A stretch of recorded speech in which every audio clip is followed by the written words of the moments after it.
I look at my life sometimes, and me and God, like the New England Patriots, just win, win, win, win, win. And now all of a sudden I'm at North Carolina, and I'm thinking, man, can God really come through again for me? Can he rekindle that magic? Welcome back to the What's the Dill podcast. I'm your host, Pete Dill, and as always, I want to thank you for stopping by, listening, watching, however you are consuming this. We got a great episode for you today, and if you're watching on YouTube, as you can see, we're in a little bit of a different setup, all right? You guys wouldn't imagine the hoops I got to jump through to get these out every single week. You probably can imagine them, actually. It's just time management, organizing with my family, but still, nonetheless, I have to organize this every single week to film. That's why today got to be in a little bit of a different setup. Got the little baby rocking chair, got the swivel action going, feeling good about today's episode. And today we're talking about Bill Belichick, his debut game at North Carolina, and why it reminded me of God never failing us. So let's set the stage. Bill Belichick, arguably the greatest NFL coach in history, gets hired at North Carolina a few months ago, and the expectations were sky high. There was buzz in the media, buzz on social media, buzz from people about what Bill Belichick can do. Now, this wasn't short of controversy. There's a lot of controversy surrounding the hire, and could he be a great coach? And he had some, could he be a great coach in this modern college era? And he had, has an advisor on his team that I won't get into. They're a lot younger than him, if you know what I'm saying. He's got a lot of controversy surrounding his hire. And everyone still asks the question, as this new chapter begins, can Bill Belichick rekindle the magic that he had at the New England Patriots? Everybody was asking that question. People are giving their reasons why they think he's going to be great at North Carolina. People are saying the reasons why he thinks he's not going to be great. And so the debut game happens a couple days ago. Michael Jordan is in attendance. Lawrence Taylor's in attendance. The crowd is packed. It's on national television on Labor Day. The first drive down, they score. They march down. It's 7-0 North Carolina against TCU. And then the rest of the game, North Carolina gets absolutely trounced. So much so that in the fourth quarter, Kirk Herbstreit, who is announcing the game, has his dog in the booth, and they're putting the headset on the dog. The dog's panting. People are laughing. Oh, look at the dog has the headset on. I mean, that's how bad this game was.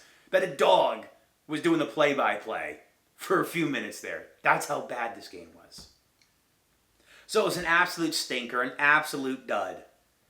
Everybody kind of came out of the woodwork now to either dance on Bill Belichick's grave or to explain why he still has a shot at being a great coach. And it got me thinking about expectations versus reality. Bill Belichick has so many expectations to be an amazing winning coach at North Carolina, just like he was on the Patriots. He has huge expectations. They're probably unrealistic. There's so much pressure on him to win instantly at North Carolina, a college football program that's never really done anything. And people are saying, you need to bring that Patriots magic here and win. But the reality is that we're seeing is that it's not going to be that easy. It's not just going to be this overnight breakthrough of success. It's probably going to be choppy. He might win in the future, but there's a long road ahead for Bill Belichick and the North Carolina Tar Heels. And as I was thinking and praying about this week's podcast episode, I wanted to talk about this Bill Belichick phenomenon, but I really also wanted to talk about God as our Father and God, the expectations we put on God. See, it's really, really tough because if you're a big Bill Belichick fan, if you're a North Carolina fan, you're thinking, this is our guy. This is the magic. He's going to come through and we're going to win. We might go undefeated. We're going to win the national championship. That's what we want. And then your expectations are absolutely obliterated the first night. And you feel in a certain way failed. You feel in a certain way the rug pulled under you. The rug that's pulled under from you. You feel in a certain way left wanting more. And for me, this actually brought up something of what I think about God. See, for me, sometimes my relationship with God is that God can't rekindle the magic again. God came through in the past for me, but I don't know if he can do it again. I look at my life sometimes, and me and God, like the New England Patriots, just win, win, win, win, win. And now all of a sudden I'm at North Carolina, and I'm thinking, man, can God really come through again for me? Can he rekindle that magic? You know, sometimes I think I look at God with this poverty mindset. In terms of God as my father. Like he's got a plan, but does he have the plan and strategy for my whole life? Can he really pull it off? Does he have all the tools necessary? Does he know every detail of my life? Is God really going to come through again for me? These are some of the expectations I put on God. These are some of the I would say some of the voids, the insecurities I have about God, that sometimes I feel like God's going to not come through again for me. That he had some magic in the past, he did some great things for me in the past, but that's gone now. And he's not going to be able to do it again. He's lost the plot a little bit on my life. And more so, when I fall short, when I'm not doing what I'm supposed to be doing, when I'm kind of not going down the right path, I think, how can God make sense of this mess? God could never make sense of this mess. My sin, I've turned too far. God can't make sense of my sin, and he can't bring me onto a winning path anymore. So something that I've really brought to the surface in my life is this lie. Is this lie that God's going to not come through for me again. God doesn't understand the details of my life. The more complicated my life becomes, the more that God can't understand my life. This has really been brought to the surface a lot for me the past few years. I've really had to examine what I think of God, how sometimes I think of God as this father who only has enough for me, a little bit for me, and a little bit for you. And if you take a little bit too much, there's less for me. You know, that's a poverty mindset, right? That's what they say a poverty mindset is, not an abundance mindset. A poverty mindset is that everything that you get is taking away from me. But an abundance mindset is there's enough for everyone to go around in an abundance. And so I've had to really, really, really wrestle with this in my life. Because so many times, every chapter of my life, I sometimes believe that there's not enough for me. That God's not going to come through. That the expectations are too high and he's not going to be able to rekindle the magic in my life. He's not going to be able to do it again. He's not going to be able to pull it off again. He's not going to be able to recreate the New England Patriots dynasty again for me. But then I'm also brought to God revealing himself in the Bible. So as I've struggled with this, I've also received some breakthroughs in this. So you know, just sharing with you, kind of, you know, setting the stage again, you know, the fear that I have, the insecurity I have, is that there's not enough for me, and that God is not going to be able to come through for me again in my life currently right now. But what I've seen is that God reveals himself to us fresh every single day. And just like in Hebrews 13:8, it says Jesus Christ is the same yesterday, today, and forever. He's unwavering, and no matter the point in our life or the point in our faith walk, even if we get off track, God is still the Savior and can create miracles in your life and in my life. So if God is the same yesterday, today, and forever, I'm also then brought to the story of abundance of the fishes and the loaves. I have to remember this. I have to remember this story because it speaks so deeply to me about God's abundance with us, God's abundance mindset with us. So there's 5,000 people there. They need food. God takes 5 fishes and 2 loaves of bread, and he feeds everybody, 5,000 people plus women and children. So what's so special about this? Well, A, it's a miracle, and he fed 5,000 people from a few loaves. But what I find such an interesting detail of this story that I always try to come back to remember God's abundance mindset for you and me, is that God knew the exact amount of people. Jesus knew the exact amount of people on that mountaintop he was feeding. But what did he do? He created more food than necessary. 13 wicker baskets filled with extras. He had extras. There was extras for other people that weren't even there.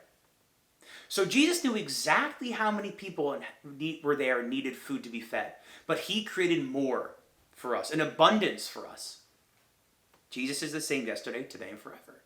So that same mindset that Jesus has for giving us things in our life, giving us food, giving us the things in our life, which is abundance, which is more than we need, he's looking to continue to give to you and to I in abundance. Isaiah 40:31 says, "Those who hope in the Lord will renew their strength." And, this is also tough for me because, I falter into the, can God do it again? Like, oh my gosh, I have to renew my strength in God again for a new challenge in my life. But God calls you and I into greater hope in him and greater trust in him to continue to provide, continue to go deeper, continue. And as I've come to receive God more fully as a God of abundance in my life, that doesn't mean that I get every single thing that I want. But what I've been drawn deeper into is this relationship with God, which is he understands my needs, he's giving me my needs, he's given to me in abundance, but it's not always just going to be a cash register that I open up, a bank account that I open up and take money out and deposit and withdraw. It's going to be a more holistic approach. That God sometimes is going to bless in pure abundance, sometimes he's going to take away a little bit. But overall, he's always drawing you and I into a greater relationship with him. And when we look back at our lives, we have 13 wicker baskets filled with extras. So sometimes in the day-to-day, I know we can lose a little bit of the mindset that God is watching after us and care for us every single detail of our life. Sometimes we can feel like our problems are too much, or we're overwhelmed, or we're stressed. I get that. But I think the comparison is that God will never be Bill Belichick on his first game in North Carolina. God's never going to throw a dud in your life. He's never going to just be like, whoa, we completely lost this. We're in over our head. This is terrible. We're getting crushed. Doesn't mean it's going to be easy all the time. There's going to be some challenges and hard things.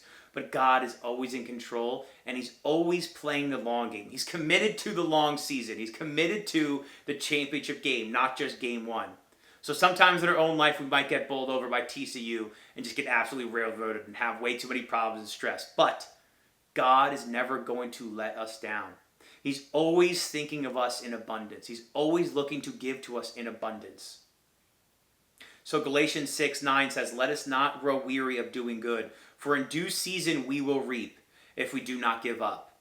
Right there. Remember, God is the same yesterday, today, and forever. So when this was written, it's saying, do not give up. Continue to do good. Continue to seek God, and we will reap if we do not give up. So a big caveat for this, a big caveat to accept God's abundance, to accept the good things in our life, to accept that, hey, God is a God of abundance, is to not give up.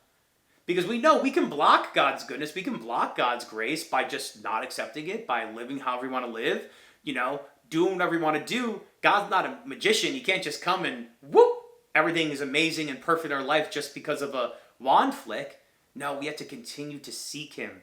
And when we continue to seek him and we don't give up, we will reap God's abundance. So this is something I've really had to this is something that's really come to the surface for me recently, is that I have to view God as a God of abundance, and he's not taking things away from me all the time.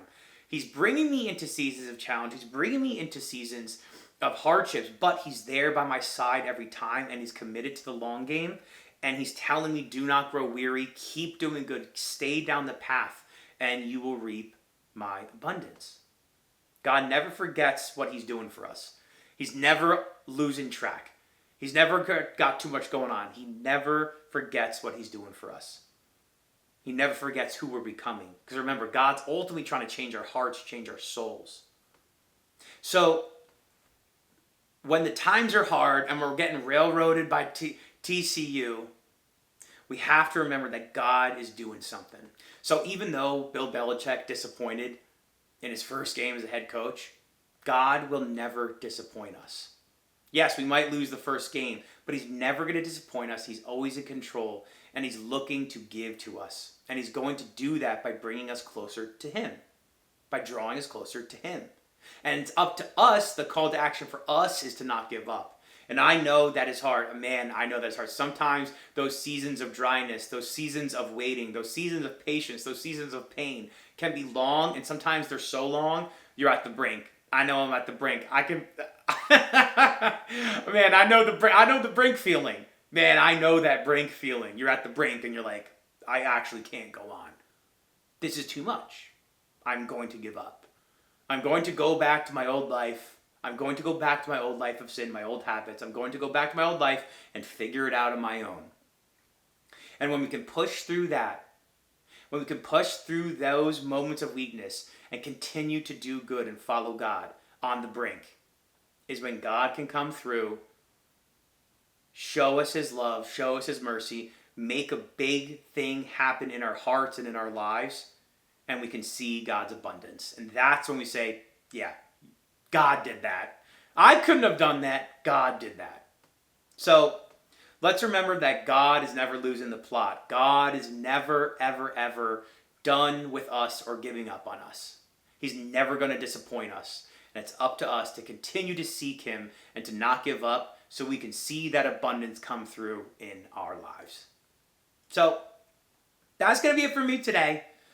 Let me know what you guys think about Bill Belichick, his chances as a head coach in North Carolina, if he's going to be good or not. Let me know what you think about the abundance of God and how to receive that and not giving up to receive that. I'd love to hear this from you. I'd love to hear your thoughts on this. Reach out to me, DM me, text me. I'd just love to hear your thoughts on how we can not give up and receive God's abundance, and we can see God's plan and know that he's never giving up on us. So that's going to be it for me today, y'all. I appreciate y'all so much. As always, make sure you like, subscribe, share this episode with someone that you think might like it. I'll talk to y'all soon. Peace. Bye.